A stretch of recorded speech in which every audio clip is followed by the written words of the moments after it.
Hello dear viewers, you're watching RTD's English News Edition. Here are our headlines for this evening.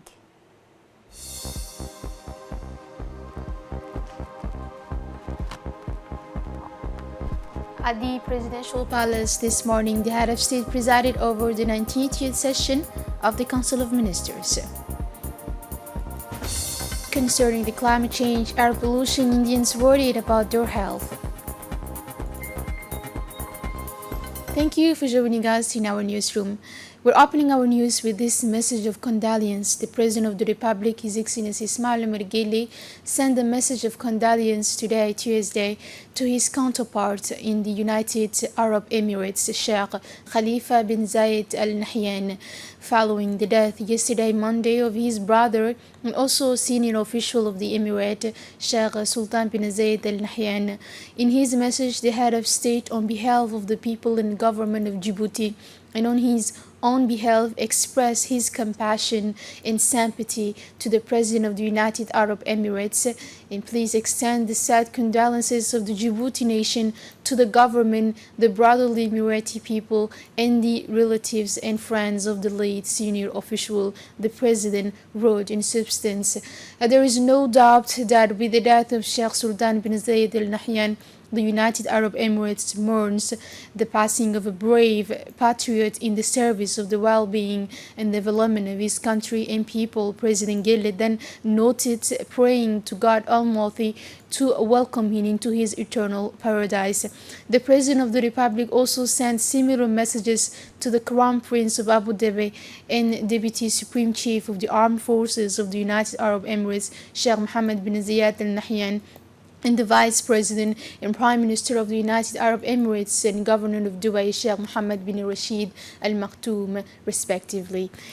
Our major news of this Tuesday, under the leadership of His Excellency Mr. Ismail Omar Guelleh, President of the Republic, Head of Government, took place this Tuesday, November 19, the 90th session of the Council of Ministers. The following tests were reviewed and approved.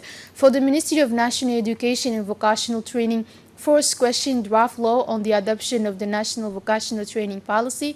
The purpose of the draft law is to adopt the National Vocational Training Policy 2020-2030.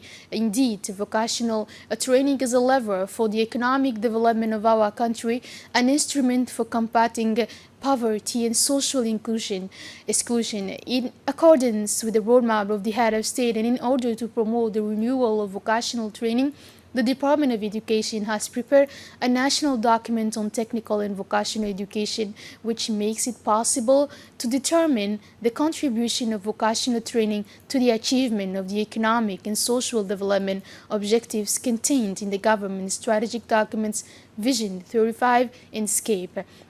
To ensure a high degree of clarity in the actions undertaken in the field of vocational training and to strengthen the participation of the public and private actors in the sector's development. This policy's document, validated by all vocational training stakeholders, is structured around 4 strategic axes: increasing access to vocational training, ensuring the relevance and quality of training, setting up partnership governance for vocational training, and diversifying and sustaining the financial resources of vocational training. To achieve this strategic objective, several actions are planned, in particular an increase in the number of new entries to vocational training, also aimed at reducing the imbalance between the capital and the regions, the creation and operationalization of vocational training governance bodies, the establishment of sustainable financing mechanism for the vocational training system, and the sustainable professional integration of graduates into the professional world. This national document aims to facilitate the implementation of current and future activity through 2 5-year plans known as a medium-term action plan, in this within the framework of partnership governance with the professional representations. This tool will also facilitate the intervention of the international and non-governmental community. And finally, the objective is to guide and supervise the technical and vocational education and training for establishment of an efficient national vocational training for the Ministry of Energy in charge of natural resources. Second question, draft decree implementing Article 11 of Law Number 90, Year 1517 Legislature on minimum energy performance and display for air conditioners, refrigerators, freezers, combined appliances, and light bulbs. Third question, draft order implementing Article 13 and 14 of Law Number 90, Year 1517 Legislature on thermal specification in new buildings and energy efficiency provisions in public and private buildings in the Republic of Djibouti. The Minister of Energy presented two draft texts for the application of the Energy Efficiency Act. This draft decree establishes regulations aimed at gradual and sustainable transformation for the markets for appliances and systems consuming electrical energy toward the most energy efficient technologies. It defines the labeling and display procedures for devices manufactured, assembled, imported, or sold in our country. This text provides that all equipment and appliances must comply with safety standards before they are placed on the market, in particular to guarantee the protection of users from electrical discharges. And the second draft decree defines the conditions and modalities for the application of thermal specification for the public and private buildings. The text makes energy efficiency standards mandatory and makes it possible to produce a new generation of more environmental friendly buildings. These projects aim to ensure energy efficiency and control energy costs. This energy performance regulation are part of the government's sustainable development policy. And continuing his report, the spokesman of the government, Mahmoud Ali Yusuf, added that the Ministry of Economy and Finance in charge of industry for question draft decree on motor vehicle pricing and the settlement of motor vehicle claims, compulsory motor insurance, is currently operating in a socio-economic environment marked by a sharp increase in the number of vehicles and the corresponding increase in the number of accidents. It therefore requires an adaptation of its underwriting rules to improve the offer of the insurance services and the management of benefits. The draft decree updates the parameters for assessing automobile risk with the dual objective of promoting the price equity of the automobile contract on the profitability of operating the business. It establishes a bonus system to encourage safe driving of motor vehicles in order to reduce traffic accidents and strengthen road safety. It provides a set of pricing standards for short-term motor insurance and multi-vehicle insurance, as well as evaluation rules for property claims. As for the Ministry of the Budget, fifth question, a draft decree on the creation and allocation of a perimeter of relocation area and equipment. The purpose of this draft order is to allocate plots of land intended for the reception of local facilities located in Boulevard Asman, including areas dedicated to the playgrounds, relaxation areas, convenience stores, and shopping areas. 2060 square meters 2360 square meters plot of land is planned for the State Secretariat for Youth and Sports to build a community development center. At the end of the session, the Minister of Health made a presentation on the yellow fever epidemic that has been raging in the capital since the beginning of November. He informed that preventive and curative measures are being deployed to counter the disease in the most affected areas. He also made a mission report on his participation in the 6th Turkish Medical Congress and the International Conference on New Health Information Technologies held from 29 to 31st October in Istanbul. The Minister of Foreign Affairs and International Cooperation government spokesman reported on the participation of the delegation led by the President of the Republic in the second edition of the Paris Peace Forum, which was held from 11 to 13 November 2019 in Paris. He also made a mission report on the 36th session of the Ministerial Conference of the Francophone held from 30 to 31st October in Monaco. The Minister of National International Education Vocational Training reported on his participation in the 40th UNESCO General Conference held from 12 to 15 November in Paris. The Minister of Women and the Family made a mission report of the fourth meeting of the Specialized Committee on Gender Equality and Women's Empowerment in the International Conference on Population held respectively from 31st to 1st November in Addis Ababa and from 12 to 14 November in Nairobi. The Minister of Budget reported on his participation in the 12th edition of the MEDES 2019 International Forum, which was held from 13 to 16 November in Morocco. The Minister of Energy and Natural Resources made a mission report on the Second Assembly of the International Solar Alliance and the 13th session of the Arab Ministerial Council on Electricity, which were held respectively from 30 October to 1st November in New Delhi and 5th November in Cairo. The Minister of Communication in charge of Postal and Telecommunications reported on the second meeting of ICT Ministers of Smart Africa Alliance held on 1st November 2019 in Conakry. Continuing with the national news, International Free Zone, the flagship of our country's economic infrastructure built to attract companies, assembly plants, investors, and others, has seen the level of demand increase since its inauguration last July. To complete the missing links in this plan, a hotel located within the International Free Zone, which President Ismail Mergeli officially opened yesterday morning. This hotel, which is settling into the Djiboutian landscape, is contemporary, bright, very spacious and luxurious, as is appropriate for a real flagship project in Africa. With a surface area of 14,000 square meters, the International Hotel of Djibouti is a five-star hotel with a capacity of 155 rooms, 78 apartments, including 77 standard rooms, 12 junior suites, including 2 royal suites in a fresco dedicated to contemporary art that meets a high-end business consumer. This complex is said to be a structuring element of the country's economic development. In other words, it is the prelude to a new Djiboutian spirit and an important element for job creation. It is perfectly in line with the principle and objectives of the national policy of attracting foreign investors that the head of state has put in place.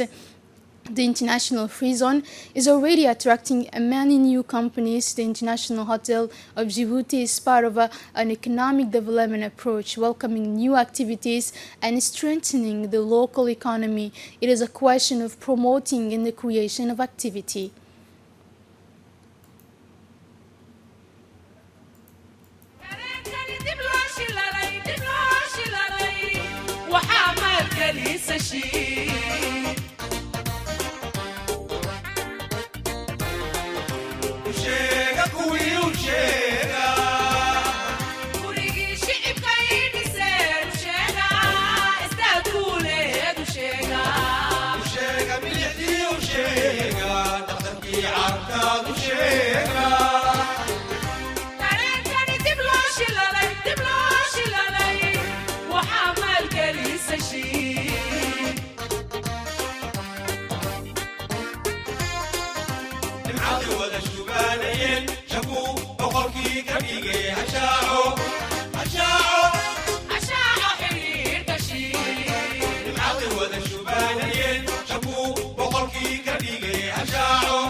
The Minister of Equipment and Transport, Mr. Musa Mohammed Ahmed, received the United States Ambassador to Djibouti, Mr. Larry Edward Andre, accompanied by an Army General and his military attaché at the embassy.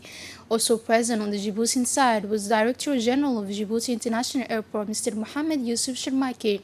At the end of the exchanges, cooperation and assistance in the field of aeronautics was the main focus of discussions. It was discussed to look the ways and means to further strengthen economic and fraternal ties between the two countries, particularly in the infrastructure sector. And finally, the Minister of Equipment and Transport, Mr. Musa Mohammed Ahmed, underlined the friendship and historical bond that has been a fundamental foundation between the two countries for years, and wished the ambassador a good continuation in his career. The Minister of National Education and Vocational Training, Mr. Mustafa Mohammed Mahmoud, received in an audience today a strong delegation led by USAID Chief of Mission in the region, Mr. San Jones, the United States Ambassador to Djibouti, Larry Andre, and USAID's representative in Djibouti, as well as the Secretary General of MINFAB attended the meeting. The opportunity for the Minister Mustafa Mohammed Mahmoud to welcome the American delegation, he immediately expressed his full satisfaction with the very efficient cooperation framework between USAID and MINFAB. We want to see cooperation with USAID and the rest of the partners strengthened to help improve the employability of young people, he said. The minister then gave an overview of the Djibouti school. He looked broadly at the various projects underway with USAID and the rest of the partners to strengthen the quality of teaching and learning. He referred to the new strategy put in place by the government within the framework of ETFP, which is a major lever in the fight against unemployment and precariousness. Continued investment by both of our countries in the future of Djibouti's young people, and how our continued partnership, our continued investments will connect Djibouti's young people from early years of school all the way into their first jobs after they've gone to vocational schools, university, or high school. We're very, very proud of our partnership with Djibouti. The Minister of Labor, Ismail Ibrahim Roble, received yesterday afternoon as well the U.S. Regional Director for Djibouti and Ethiopia, Mr. Shan Jonas. The delegation was introduced to the Minister by United States Ambassador to Djibouti, Mr. Larry Andre, and the USAID Director to Djibouti, Mr. Jyot Jackson. Discussions focused on bilateral cooperation and capacity building on the part of USAID for several activities of general interest. The Minister of Employment in charge of reforms of the Reforms Administration welcomed the regional director and wished them more.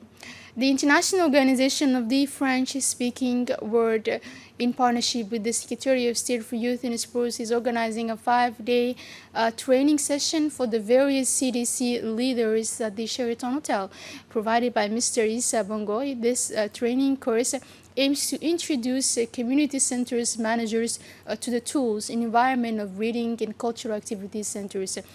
In addition to the Secretary of State for Youth and Sports, Hassan Mohamed Kamil, the head of the CLACS, Mr. Weber, the advisor to the Minister, Mr. Abdullahi Hassan, the advisor and head of the National CLAC Program, Ms. Asli Mohammed, and the acting director of the CDC Network Coordinator, Ms. Quraish Ali, took part of it.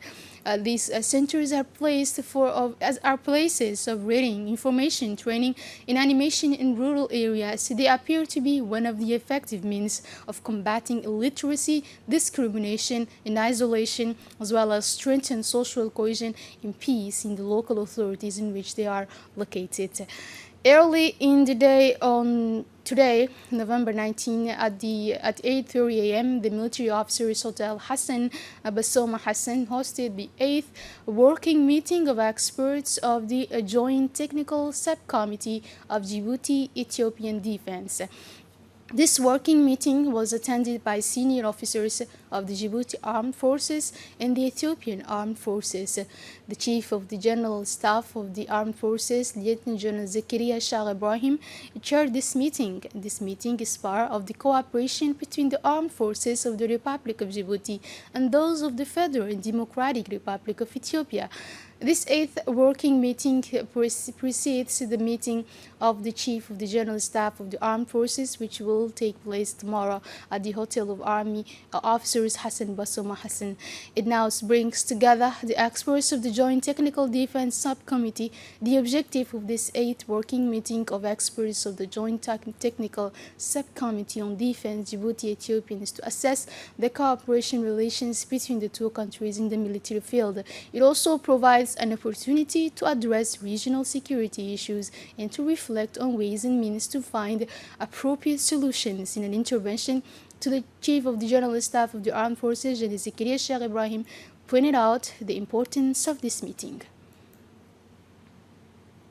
And for his part, the head of the Ethiopian delegation, Major General Dripa Mikon, head of the peacekeeping office, said he was honored to hold this meeting in Djibouti, a land of exchanges and meetings.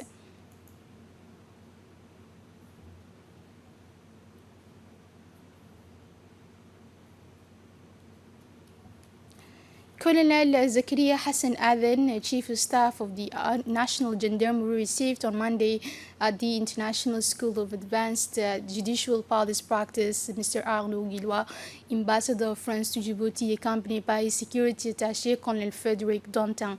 This delegation was welcomed by several senior officers of the Gendarmerie, including the commander of the school and the commander of the CICM. On this occasion, the ambassador met with the Chief of Staff of the National Gendarmerie in the VIP lounge. After this meeting, the ambassador followed two presentations in the presentation room on the National Gendarmerie and the International School for the Improvement of Judicial Police Practice. At the end, the delegation was given a guided tour of the facilities, which include several classrooms, simulation rooms, a return room, and a technical platform, media library, a cafeteria, and reproduction of a car of first instance in the hostel with the 4 studios in a mixed circle. The visit ended with a lunch hosted by Colonel Zakaria Hassan Aden in honor of Mr. Anglais.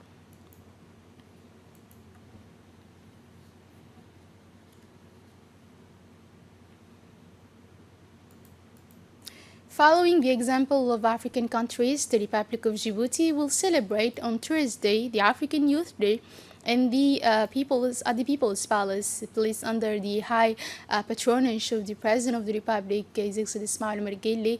This African Day will be organized by the Secretary of State for Youth and Sports. Preparations for this day and intense at the People's Palace, and several activities are planned. In an interview that granted us, Mr. Abshir, director of the sports, specified that this event is organized every year in November with the participation of the President of the Republic and the officials. The theme of this day is the role of youth in the development of the country and how youth can support people with special needs. On this day, we presented to the guests, he said, all the medals and victories won by our brave young people. He continued to have given back for the Republic. The community center will also present their achievements during the past year. During this day, Djibouti's youth in the capital of the regions and members of associations will be highlighted, said Mr. Abshir. During this day, the winners of the Head of State's Grand Prize will be announced and nominated by a jury from the various ministerial departments. The Director General of the National Agency for Disabled Persons, Duali Said Mahmoud, today chaired a meeting on biometric registration operations for disabled persons in Djibouti within the agency. This meeting was the opportunity to make initial contact with the steering committee of these operations in order to better know the exact number of people concerned. At the end of this meeting, a presentation and discussions were held, as well as a round table. In an interview with our colleague Ali Abdullahi, the Director General of the National Agency for Disabled Persons, said that today's meeting brought together a large majority of state institutions such as the Asian Republic, the Ministry of Solidarity, Employment, and the bodies of the Gendarmerie and the National Police. In the course of this month of December, we will visit, he said, all the municipalities of the capital and the regions inside in order to proceed to the delivery of biometric cards to people with disabilities. And for that, I launched, he said, an appeal to all Djiboutians to prepare for this campaign in the disabled people who will be counted. So we ask that they be provided with their identification card to register and have this biometric card for people with disabilities. Overview of the activities of Ali Sabih Regional Hospital. Since its opening, Dr. Ahmed Absiawar Sama Hospital has had a positive assessment of specialized care activities in general medicine. This level of activity demonstrates the dynamism of the medical and nursing teams, particularly with the arrival of Cuban doctors in the Asajog region in 2016, which made it possible to significantly reduce the growing number of transfers of patients from the southern regions to the hospitals in the capital. The various medical services offered are multi-purpose medicine, ophthalmology, physical surgery, ENT, stomology, gynecology, anesthesia, orthopedics as well. The regional hospital of Ali Sabih has an excellent technical platform adapted to different surgical procedures in orthopedics. Dr. Guido Yerwa, Cuban doctor specialist in orthopedics, highlights at the regional hospital. He said Shukri Abdi suffered an open fracture, a bone visible from outside to her left leg. She underwent a 4-hour surgery at Ali Sabih Hospital. Her leg is fixed. She was satisfied with the results. She is currently recovering.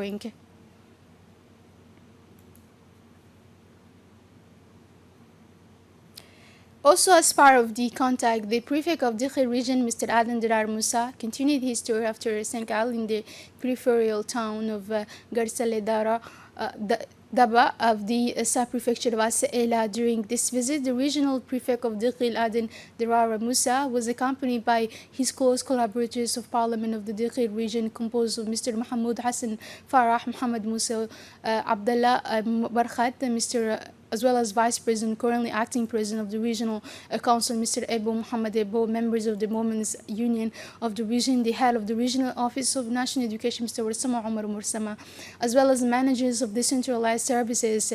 On his arrival, the prefect of the region and his delegation were welcomed by the deputy prefect of Saala, as well as the population of Garsale Daba.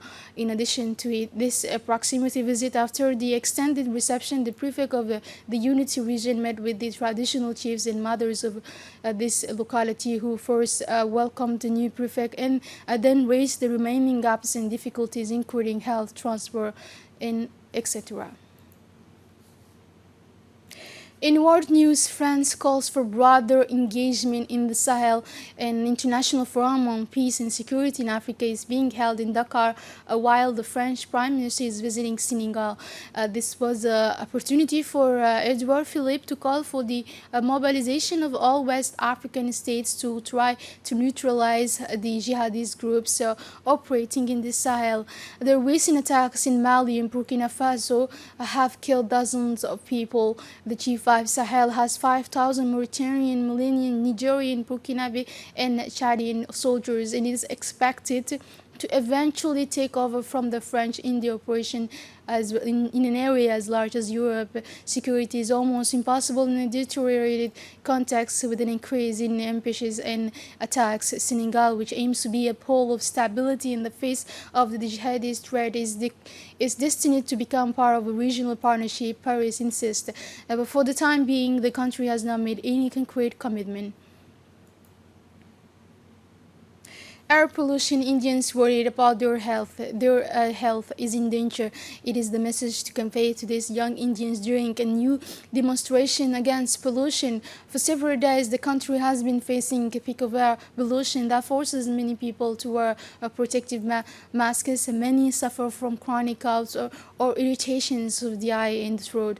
This health context has forced Indian authorities to close schools at the origin of this pollution cloud, induced industrial activities, agriculture burns, car traffic, or domestic fires. In addition, adverse weather conditions such as light winds prevent the cloud from dissipating. While India is accustomed to pollution, the contractions of the fine particles in the air is currently reaching record levels that far exceed the limit recommended by the World Health Organization.